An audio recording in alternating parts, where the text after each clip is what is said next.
You ever have one of those moments when someone looks you dead in the eye and tells you aren't good enough? That no matter how hard you try, it still falls short of their standards. That happened to me when the Homeowners Association decided my clothing didn't fit their community image. They called my dresses I designed and sewed with my own hands, low quality, an embarrassment that reflected badly on the neighborhood.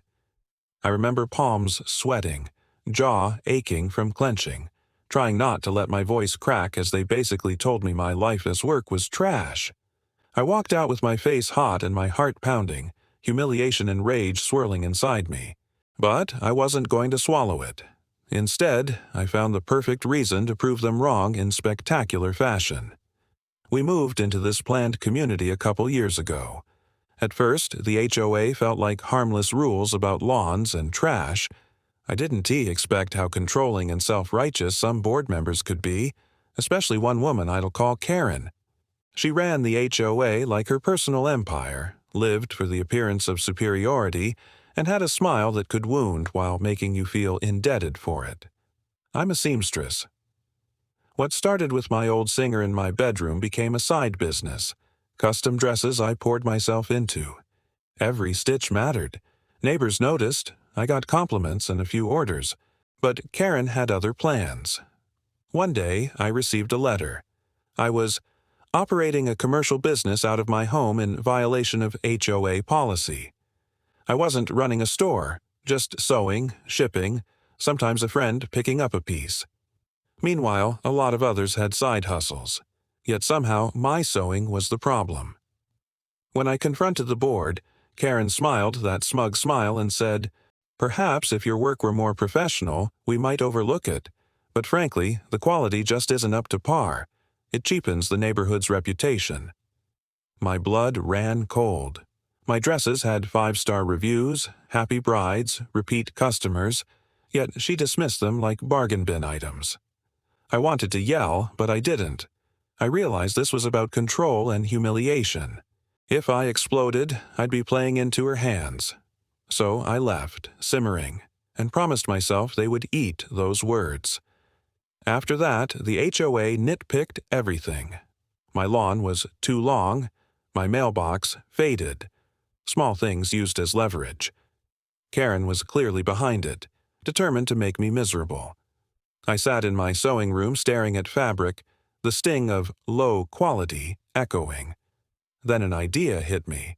If she thought my work was beneath her, why not prove the opposite in front of everyone? The HOA hosted an annual summer gala, Karen's pride and joy. She played hostess like it was the Met Gala. I decided to design a jaw-dropping gown and wear it to that gala. I also offered discounted custom gowns to 3 women in the community who'd admired my work.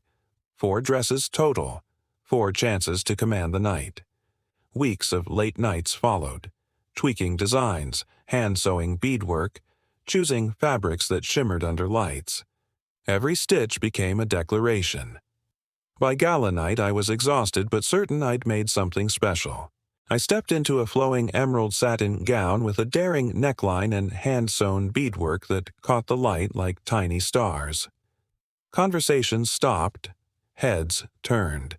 I watched people whisper, then look my way.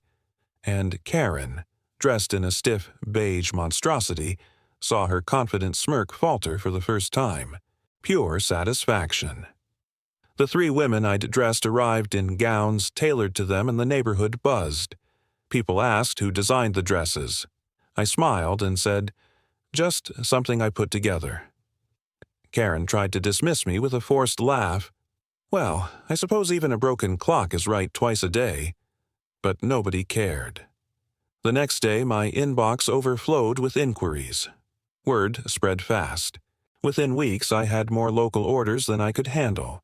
Ironically, the HOA that tried to silence me became the best advertisement I could ask for. And legally, there wasn't much they could do. The bylaws didn't prohibit quiet, home-based craft businesses. In the end, Karen's attempt to humiliate me backfired spectacularly. She tried to paint me as a joke and instead handed me the spotlight.